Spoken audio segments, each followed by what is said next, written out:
Hello. I am doing this video right after a sprint interval training workout, and I figured that was actually the best thing. I don't have time to think about worrying about what I look like, and we're just gonna go for it. I am Julie. I'm one of the co-founders of Rev Health, and I wanted to share my story. So I had a perimenopause journey when I was in my early 40s, and it actually was about 8 years of me being gaslit by doctors. And the short version is that I ended up with two myomectomy surgeries for fibroids. But for 8 years, and the fact that I even let it go on that long, I believed all these doctors who told me it was in my head. I was anxious. It was completely normal. Some of my symptoms were, and sorry if this is TMI, really completely crime scene periods. I mean, there's no other way to say it, crime scene periods, and clots. And I would go to brush my hair in the morning and huge clumps would come out, and my nails were brittle, and I was gaining weight rapidly. I gained 20 pounds in about 3 months. And I was working out and I was eating well. And I thought, is this kind of the way it's supposed to be? And all these doctors said yes. And I tend to be a bit animated and energetic, so doctors don't take you seriously. And I kept being told, well, I have anxiety and maybe I should go on anti-anxiety medication. And then when I would explain how bad my periods were, they would say, well, just get a hysterectomy. And I had done research, and for me, that was not an option that I wanted to take. And especially in my early 40s, I kept thinking, well, I don't know what my future is going to be like with having children. So that would not allow me to do that. Can we just sort of, I guess I'm going to have to wait it out. I've heard many of my friends tell me that their doctors say the same thing. Well, guess what? Perimenopause can start at 35 and go until 55. So you're supposed to have 20 years of your life being miserable. Oh, I don't think so.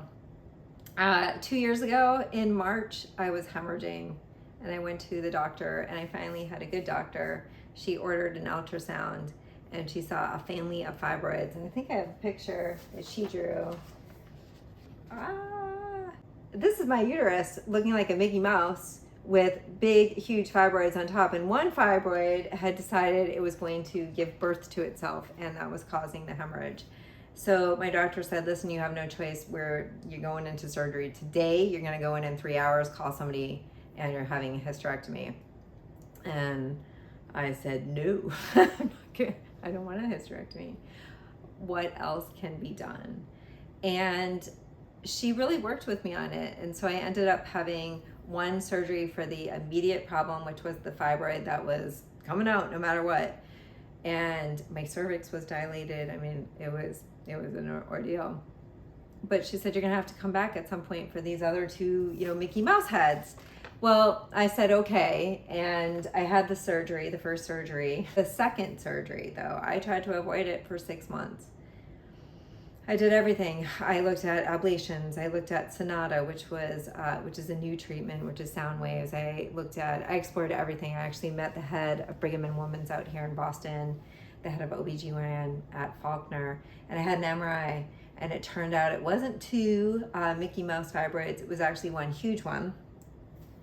That was about 16 centimeters. And I was able to actually get that thing down to 15 centimeters with acupuncture and herbs and reducing dairy and reducing my stress. All of these things nobody told me caused fibroids.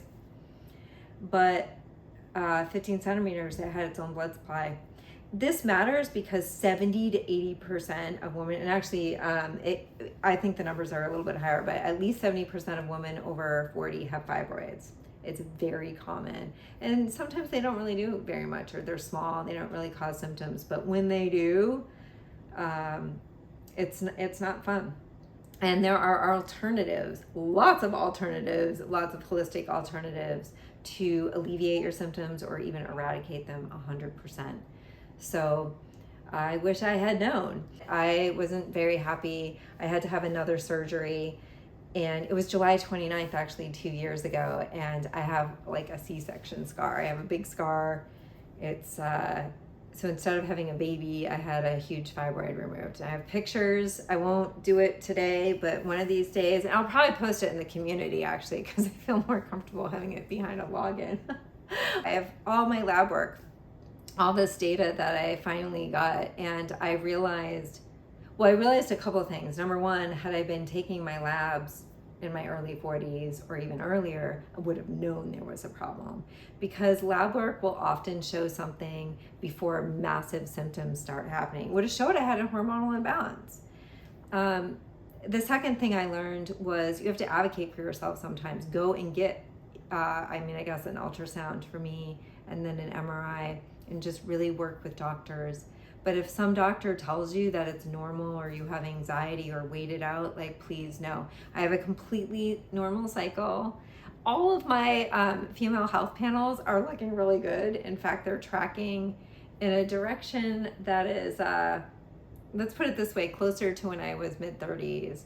And my biological age is mid-30s, which can actually mean something with chronic disease and potentially fertility. The science is pretty new on that. And I'm gonna welcome my 51st birthday, not menopause, not perimenopause. We'll see how this goes, but I actually feel better than I have in, I'm gonna say 15 years. But I think that's important for people to know. You have choices.